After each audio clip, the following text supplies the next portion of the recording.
this morning we're going to start our process of looking more deeply at Yahweh's great enemy, Nimrod. And we're going to see just how much of an enemy he is and why he's an enemy. And we're going to start with the relatively simple and move to the less well known. And basically that's going to be our approach in this study anyway. We're going to be looking at things that are reasonably well known, except perhaps for some of the elements of Joshua last night, but things that are reasonably well known, and move to the more complex, the more things that are not so well known, but perfectly consistent, as David mentioned in his prayer, perfectly consistent with what we know to be true. And so, the duty of someone in my position, if you're in that position, your duty is to do what Christ said you should do. You should bring out from the divine storehouse things old and new. Now, the things new are not new in the sense that they're not there. They are there. They're things in the Word of God that you haven't seen before. Others may have seen them. You haven't seen them before. So to you, they're new, but they are perfectly consistent and harmonious with what you know to be true. It's very, very important to understand that that's what's meant by the new there. It's not some new thing from left field that doesn't sit with what you know to be right. It's got to be harmonious. And I think you're going to see that as we proceed in our studies. So let's have a look at this man. Now, there's going to be some history, a little bit of history, but hopefully easily grasped. So I'm going to do a lot of quotations in this first session and then look more at the scripture in the second session this morning. But once or twice we're going to have a look at some passages. And Genesis 9 is going to be the first passage that I'm going to refer to. You might like to have Genesis 9 open. Now, many of you will be familiar with this chart that is on the screen. This has been around for a while. It's a very, very good chart, actually. And it's the framework of Bible prophecy as our community has understood it for 160 odd years. It's been proven right, not only by personal study of thousands of brethren, but by history, of course, and by what's happening right now. It's been proven correct. Nebuchadnezzar's image, of course, is here, and we're familiar with that. It's sometimes called Daniel's image.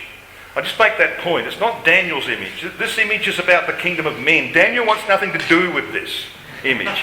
He wants to destroy it. He wants to be part of the stone power that strikes it on the feet. It's not Daniel's image. It's Nebuchadnezzar's image, because it represents the kingdom of men. It represents what he stood for, not what God stands for.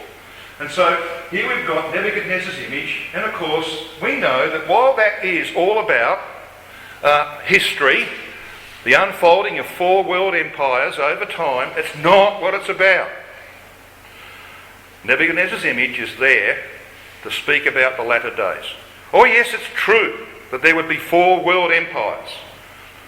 But those 4 empires were to be brought together into one empire in the latter days, to be destroyed by Christ and the saints, the stone power which strikes the feet.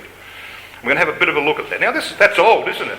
But there may be some new elements in this that we will pick up along the way in terms of Nebuchadnezzar's image. But you see all this stuff in the middle here. So you've got the image there in the latter days, right at the end of the chart, see?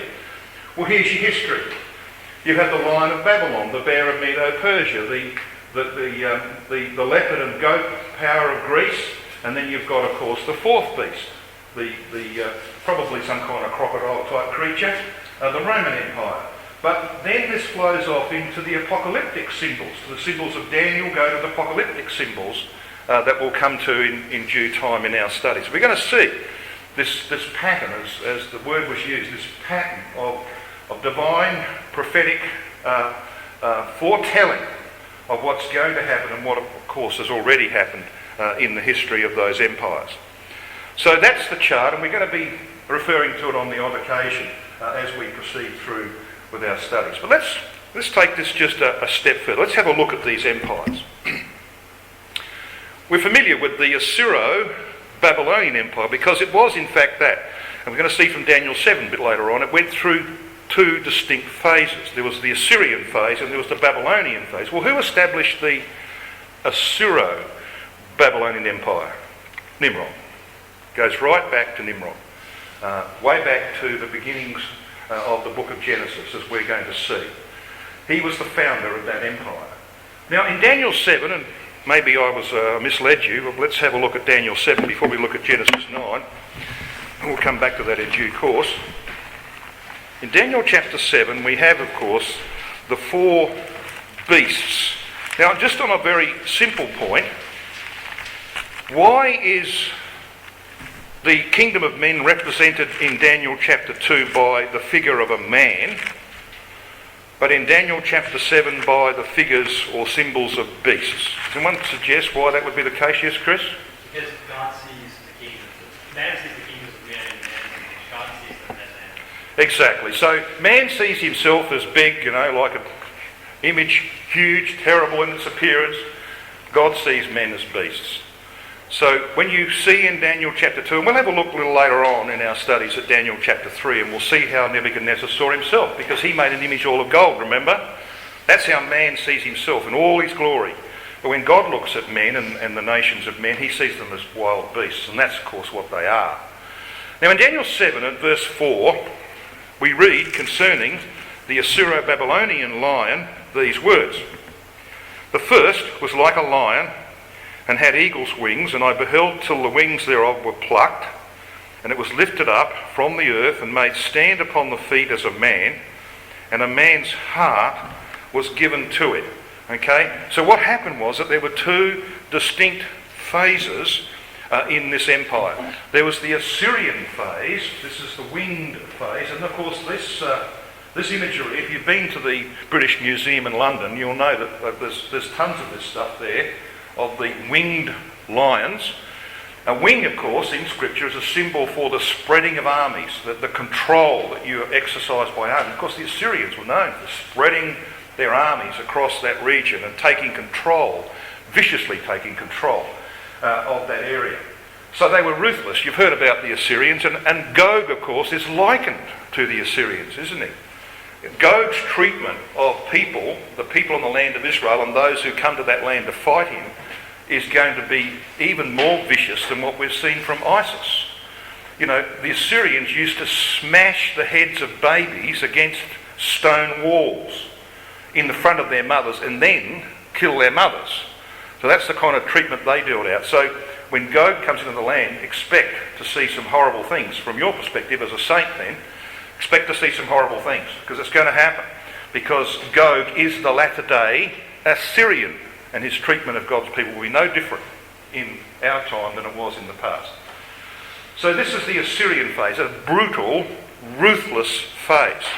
But then we read that it's called, the wings are plucked, lifted up from the earth, it made to stand upon the feet as a man, and a man's heart was given. In other words, it became a little more humane in the Babylonian phase.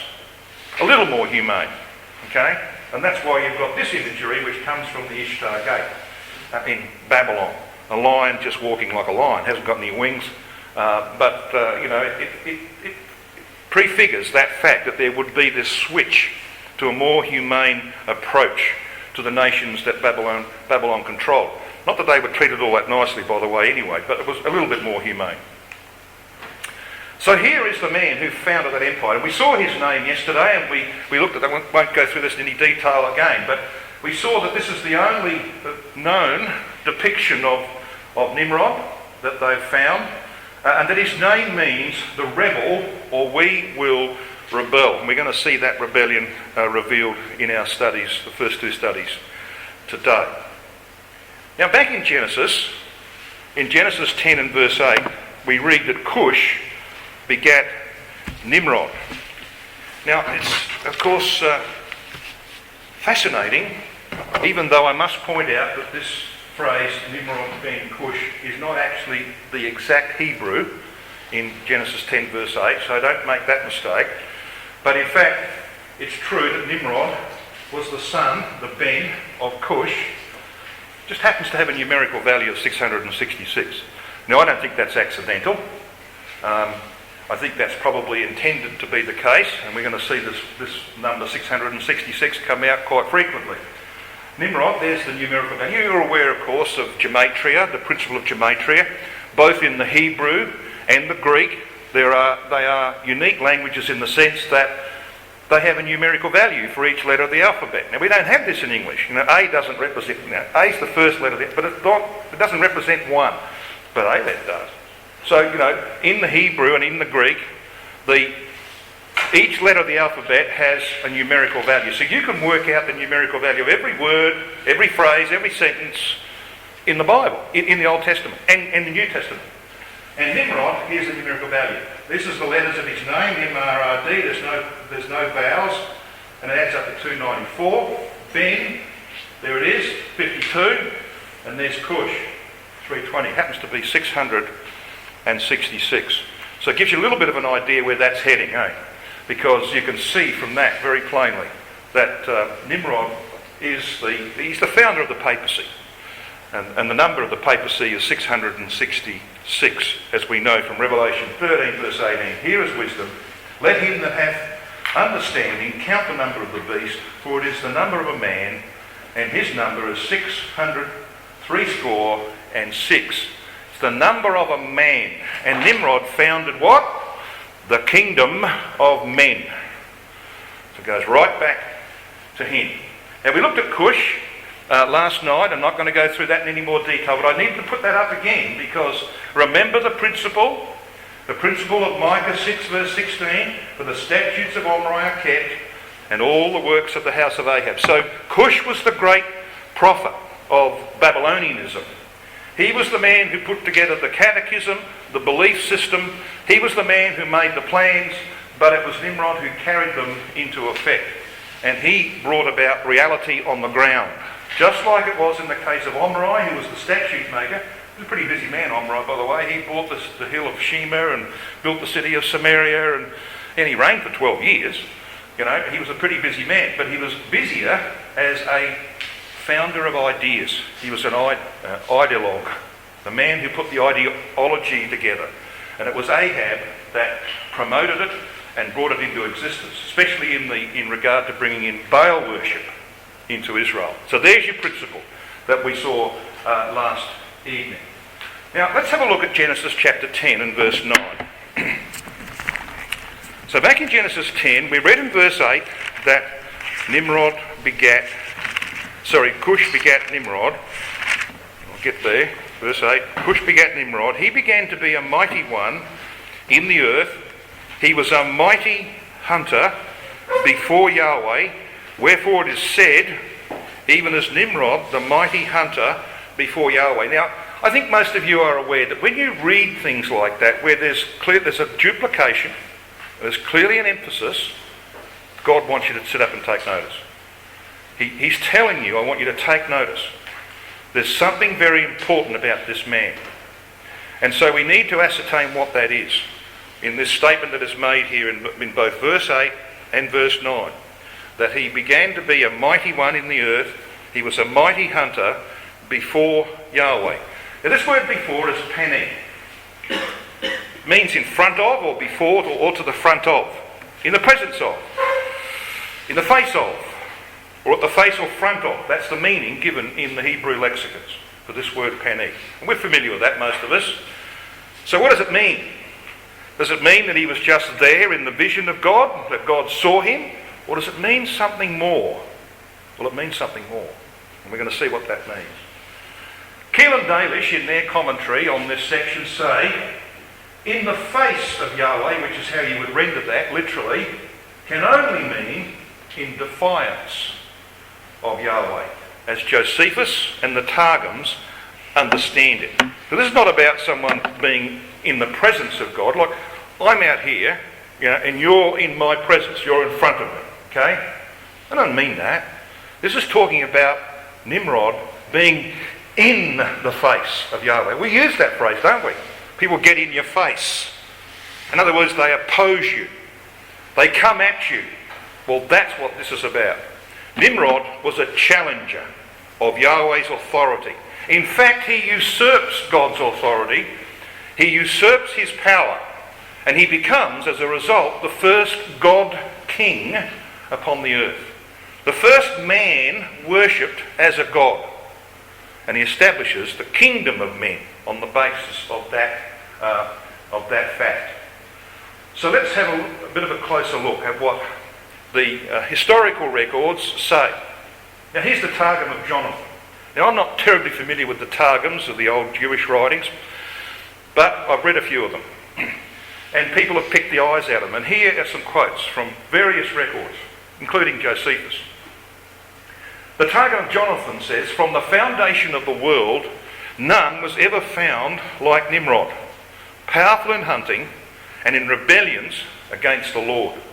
Well, it just gives you that idea of Nimrod being an opponent. Now, this is where I want you to be in Genesis chapter 9. In Genesis 9, we read this in verse 1. "And God blessed Noah and his sons and said unto them, Be fruitful and multiply and replenish the earth." This is when they've just come out of the ark. "And the fear of you and the dread of you shall be upon every beast of the earth, and upon every fowl of the air, upon all that moveth upon the earth, and upon all the fishes of the sea. Into your hand are they delivered. Every moving thing that liveth shall be meat or food for you, even as the green herb have I given you all things." Now, what's that saying, do you think? Well, think about this. For 12 months, Noah had in the ark all the animals, including the wild beasts. Lions and tigers and leopards and jaguars and you name it. And he could feed them. He and his family could feed them. Who knows what they fed them, where they get the meat from anyway. They fed them, but they were not devoured by them. So you see, in the ark, Noah and his family had control over the animals. God gave them control over the wild beasts. When they came out of the ark and the animals spread out to, multiply, God says, "You had control in the ark, I'm going to continue that control. You're going to have that control over these animals. They're going to fear you. Not the other way around, they're going to fear you." But, there's always a but, isn't there? That control was only given while there was no rebellion against him, while there was no sin dominant in their lives.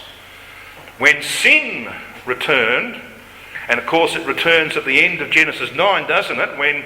When you've got Ham and Canaan doing their bit, when Noah makes his mistake, gets drunk and is naked, and I won't go into the details of that, but it's pretty awful.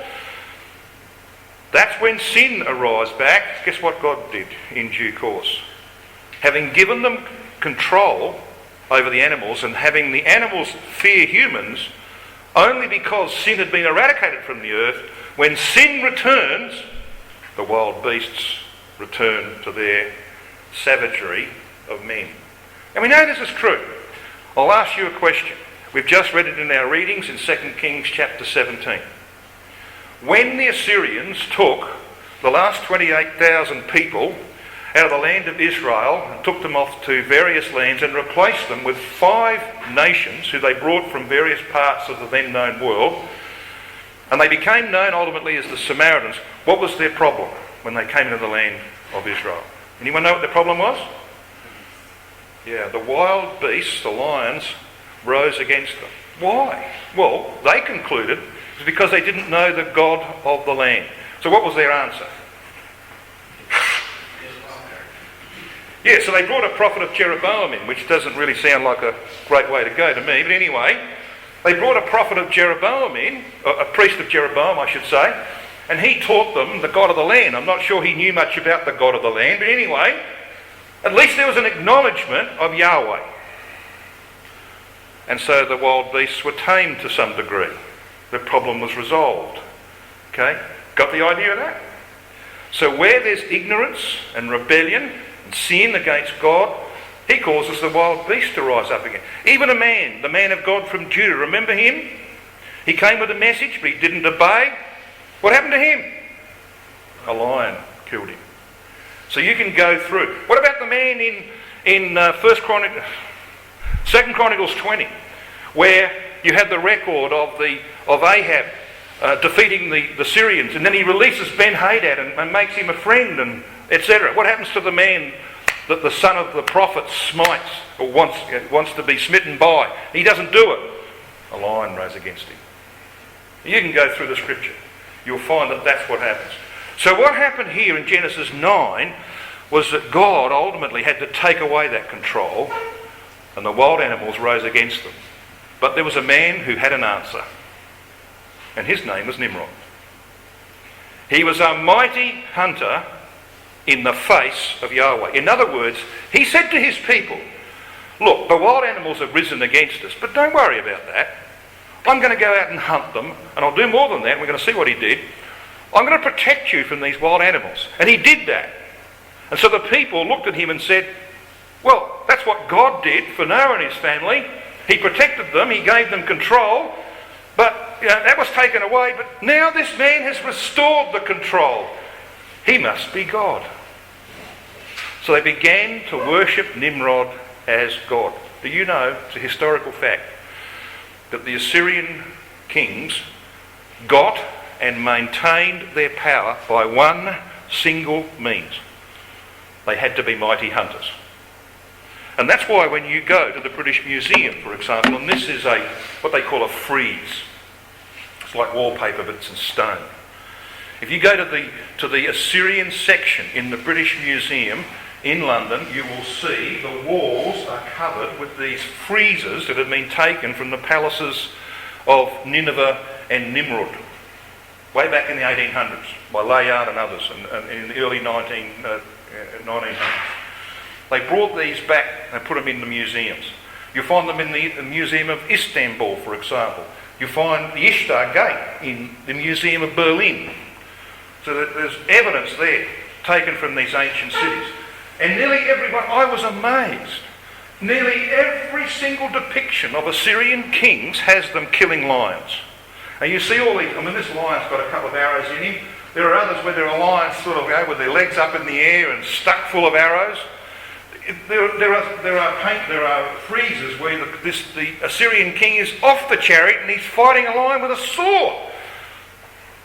See, so but the idea of that is that for them to become the king, they had to be a mighty hunter, because that's the pattern that was set by Nimrod.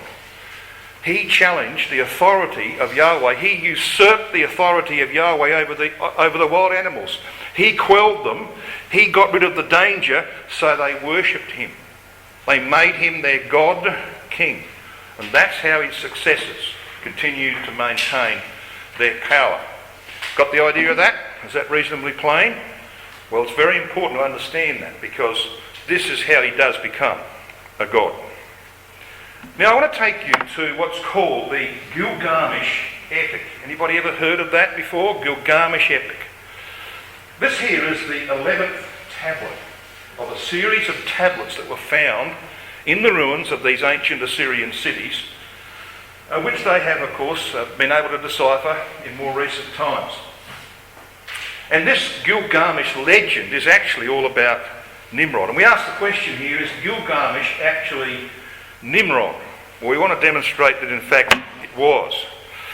Gilgamesh, in this epic, a bit like a story that's written, like a legendary story that's written in books that you can read today. It's that kind of thing. But it goes way, way back to the times of Nimrod. Gilgamesh was a vile, filthy man. His arrogance, ruthlessness and depravity were a subject of grave concern for the citizens of Uruk. Now Uruk, in the epic, is Erech, which you'll find was one of the cities of Nimrod in Genesis 10, verse 10. And we'll come back to that in a moment, because that in fact was the city of Enoch rebuilt. It was Cain's city rebuilt. We'll come to that a little later on.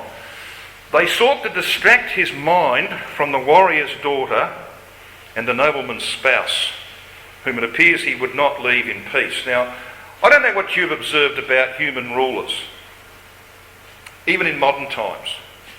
But when they fail, it's either, that they want to put their hands on money, but quite often it's in relation to women, isn't it? In relation to some kind of moral corruption that they collapse under the weight. And we know from our own history that that's a problem. So where you have corruption at the top, it's usually going to involve women. This guy, this Gilgamesh, would not leave women alone. He was always out. And that's the history of the world. It's the history of the Bible, if you read it carefully. Dr. David P. Livingston, I don't think this is the guy that was in Africa, said, in the epic, the hero is a vile, filthy, perverted person, yet he is presented as the greatest, strongest hero that ever lived. So that the one who sent the flood will not trouble them anymore. Gilgamesh sets out to kill the perpetrator. So Gilgamesh, allegedly Nimrod, challenges Yahweh. He's in the face of Yahweh. He says, we're not going to let you destroy us again by a flood. So what are we going to do? We're going to build a tower. That's what we're going to do. Now Josephus records in his Antiquities, he says this, he also said he would be revenged on God if he should have a mind to drown the world again, for that he would build a tower too high for the waters to be able to reach. Which of course is ludicrous, but that was his plan. And that he would avenge himself on God for destroying their forefathers. So this is the kind of language that you find in this Gilgamesh epic. It clearly is about Nimrod. So he challenges Yahweh. This, again, is a similar quotation. In the epic, Gilgamesh says, if I fall, I will establish a name for myself. Notice that. I will establish a name for myself. Yes, let us make us a name. We'll come to that in our next session, God willing. Gilgamesh is fallen, they will say, in combat with terrible Huwawa. Now the Huwawa of the epic is the biblical Yahweh. So here is the man who's in the face of Yahweh. He's challenging his authority. He's wanting revenge for the flood. And he's going to make sure that people worship him and not this God, this alleged God who sent the waters that destroyed their forefathers. That's what this epic's about, okay? It's clearly about Nimrod. So, we just read 2 verses in Genesis 10, but history shows there's a lot more behind that. And if you interpret those 2 verses in Genesis 10, verses 8 and 9 correctly, this is the story of what happened. This is why it says that he was in the face of Yahweh. He's God's great enemy, this man. Now Josephus again in the Antiquities says, now it was Nimrod who excited them to such an affront and contempt of God. He was the grandson of Ham, the son of Noah, a bold man and of great strength of hand. He persuaded them not to ascribe it to God, as if it were through his means they were happy, but to believe that it was their own courage which procured that happiness. He also gradually changed the government into tyranny, seeing no other way of turning men from the fear of God, but to bring them into a constant dependence upon his own power. Can anybody see there a reflection of another system that we're very familiar with? What about the papal system? You know what the papal system does? The papal system works on the basis that it's going to put men in their fear, seeing no other way of turning men from the fear of God, but to bring them into a constant dependence upon his own power. And there are centuries of history where the papacy has made sure that people don't read the Bible, have no access to the Bible, and if you do, they'll burn you at the stake. They make sure that you are dependent on them and their priesthood and not upon God. That's the policy that was adopted by Nimrod. It's the policy followed by the church today. Alfred Edersheim. Now you're all familiar with the Christian Jew in the 1800s, Alfred Edersheim, who wrote many books.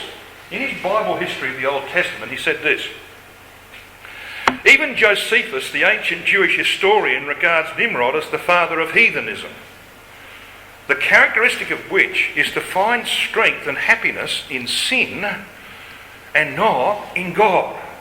Interesting, isn't it? Its essential principle is to reject all that is not seen and to cling to that which is temporal. Now that wouldn't be human, would it? Of course it's very human, isn't it? Idolatry, he says, is the religion of sight in opposition to that of faith. Instead of the unseen creator, man regarded that which was visible, the sun, the moon, the stars, as the cause and ruler of all. So that is what imbued the religion of Nimrod. It goes right back to the beginnings. And what we see today is simply the carryover of that approach. Now, we're getting towards the ends of these quotations, but I think you can see that there's some interest in this, isn't there? It actually is telling us a lot about this man, which we're not told in fullness in the scriptures itself. We're meant to interpret Genesis 10, verses 8 and 9 this way. He goes on to say, or else he converted his heroes, real or imaginary, into gods. The worship of the heavens, the worship of nature, or the worship of man, such is heathenism and idolatry. The worst of it was that man gradually became conformed to his religion. He first imputed his own vices to his gods, and next imitated the vices of his gods, which is what men do, don't they? Do you know that the world we live in today has been framed by movies? Hollywood is the centre of that, of course. It's been framed by movies. Are you conscious of the fact that the movies that are shown, and I don't see that much of it, I don't think you see much of it, but what I do see, the snippets here and there, you're conscious of the fact that they have a principle that they operate by, and that is that they want to be a step or two down the road from where society is today? So if you take, for example, the explosion surrounding homosexuality. How did that happen?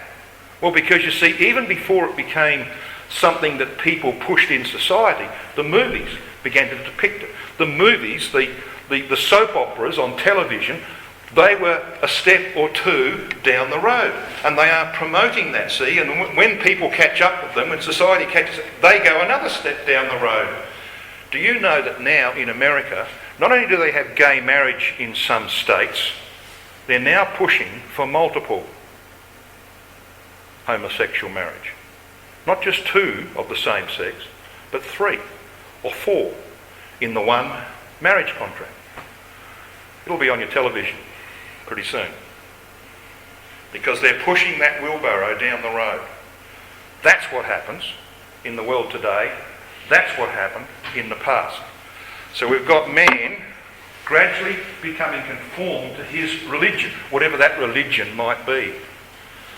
And that was seen in that they first imputed their vices to his gods, and next they imitated them. That was Nimrod and his company. Now, in 1 Chronicles chapter 1 and verse 10, we read this. And Cush begat Nimrod, he began to be mighty upon the earth. The Chaldee paraphrase of that passage says, Cush begat Nimrod, who began to prevail in wickedness, for he shed innocent blood and rebelled against Jehovah, as they put it, the hybrid name of Yahweh. So here we've got another little explanation of what was meant by in the face of Yahweh. He was to prevail in wickedness, shed innocent blood, and rebelled against God. You know, the shedding of innocent blood there is not about animals, is it? And this is the next phase of this session this morning. The next phase is that having been made a god in the eyes of his people, by suppressing the wild beasts and protecting them from harm, from animals, guess what he next does? Next, he wants to take over the world. Next, he's going to use that violence and oppression against people. So the hunting of animals becomes now the hunting of people. It takes that next step. And this is what Keel and Dalish say in regard to that. Nimrod, the hunter of men. Nimrod was mighty in hunting, and that in opposition to Yahweh. He founded a powerful kingdom, and the founding of this kingdom is shown by the verb with consecutive to have been the consequence or result of his strength in hunting. Hence, if the expression a mighty hunter relates primarily to hunting in the literal sense, we must add to the literal meaning the figurative signification of a hunter of men, that is, a trapper of men by stratagem and force. Nimrod, the hunter, became a tyrant, a powerful hunter of men. So this is the next stage of the development of this power. And the Jerusalem Targum says, he was powerful in hunting and in wickedness before the Lord. He was a hunter of the sons of men. And he said to them, depart from the judgment of the Lord. and adhere to the judgment of Nimrod. I think I might have quoted things last night that sounded a bit like that. All law is in the repository of our breast. Remember that? The papacy above law. Yep, that's what he said. Depart from the judgment of the Lord and adhere to the judgment of Nimrod. Therefore it is said, as Nimrod is the strong one, strong in hunting and in wickedness before the Lord. Well, that's just about it for the quotations I want to make. I think it was necessary, brethren, to have a little bit of background of what history outside of the Bible actually says and what writers about this history have said. And I think you can see how important that is to understand the depth of the influence of this man Nimrod. And I don't think he gets enough airtime in our community. I know I'm accused of being a Nimrod man in Christadelphia, but I know that. But he doesn't get enough airtime, does he? And the whole point of this study is to demonstrate that Yahweh has a great enemy, and that enemy is Nimrod, and he's determined to destroy him. That's why we've titled this study, Yahweh Will Destroy Nimrod. And we're going to see, when we get to the Apocalypse, that's exactly what he's going to do. You won't find the name Nimrod in the Apocalypse, but he's all over the place there. All over the place. And we're going to see that the culmination of the three great covenants of the Bible is all about the destruction of Nimrod. So it's very, very important to understand it. So we go back and have a look at this picture. Now this is an artist's depiction of what Babylon might have looked like in the times of Nimrod and Semiramis. Who knows? One thing we do know is that they built a tower which didn't get completed. Now this tower appears to be complete to me. It's a ziggurat. But we read that the beginning of his kingdom was Babel and Erech and Akkad and Calneh in the land of Shinar. Question: when you read Shinar, who do you think of? Semiramis. All right? That's one of the equations you take away from this weekend. When you read Shinar, think Semiramis, the wife of Nimrod. And again, we'll emphasise that when we get to our next session or two. So, what about this city that he built? Well, this is a quotation from that gentleman that I mentioned last night, remember? Bryce Self, from the book Semiramis, Queen of Babylon. And this is what he says about Cain's city being rebuilt. He says, it was in Mesopotamia that the first cities were built after the flood. And it was Nimrod who built them. And the first of these was quite naturally named after the very first city built by man before the flood, Enoch. And whether it's exactly the same place, we don't know. What we do know is that it was given the same name. Cain built a city, remember? And he called it Enoch. Due to vagaries of linguistic permutation, this name has come down to us as Erech or Uruk in Sumeria. Now don't confuse Sumeria with Samaria. Different, alright? Sumeria is the area of Babylon, the area around Euphrates and the Tigris. So here we've got this man suggesting, and I think he's probably quite right, that when Nimrod builds his first city, he names it after the first city built by Cain. Now that's very appropriate, isn't it? Because the building of cities was a challenge to God. It was a place where Cain sought refuge from those who might take vengeance for him killing his brother. It was about him defending himself, not about putting trust in Yahweh, who said to him, I'll protect you and I'll avenge you. He said, no, I'm not interested in that. Build his own city to protect himself. That's what Nimrod's about. Nimrod's about building cities to protect his people and himself from the wild beasts. That's what he's about. Well, he built mega cities. Now come back to Genesis chapter 10. Genesis 10 verses 10 through 12. And the beginning, the literal translations, like Young Literal says, the first part of his kingdom. The first part of his kingdom was Babel. Well, of course, Babel's where they built the tower. And Erech. So when he starts to extend that, he builds the city Erech, or Enoch, naming it after Cain's city. And Akkad and Calneh in the land of Shinar. That territory belonged to his wife, Semiramis. Then it says this, out of that land went forth Asher, and builded Nineveh and the city Rehoboth and Calah, and Rezin between Nineveh and Calah. The same is a great city. Now, I think some of you are aware that that's not a good translation. If you look at your margin, when it says in verse 11, out of that land went forth Asher, it says, he went out into Assyria. Now, Asher is another way of putting Assyria. And what this is telling us is that Nimrod, having built the first mega city with 4 cities, like 4 corner posts of a compound, decided that wasn't sufficient because he had people who served him in another place. So he built the first mega city in the area that we know as Babylon. But of course, he had people in Assyria. So he went to Assyria and he built another mega city with 4 cities that had like corner posts of a compound. 2 great mega cities. Included these cities: Babel, or Babylon, Erech, Akkad and Calneh, Nineveh, Rehoboth, Calah and Rezin. Now, let me ask you a question. When Jonah arrived at Nineveh, it says that Nineveh was a city of 3 days' journey. You know what that means? Anyone know what that means? Now, how far can you walk in a day at 4 miles an hour or thereabouts? 3 or 4 miles an hour. They say 20 miles. An army, 20 miles a day is enough on Shanks's pony. Okay? So, if Nineveh is a city of 3 days' journey, Chris, what? It means on your feet. Yeah. So if Nineveh's a city of 3 days' journey, how far is that? Approximately 60 miles.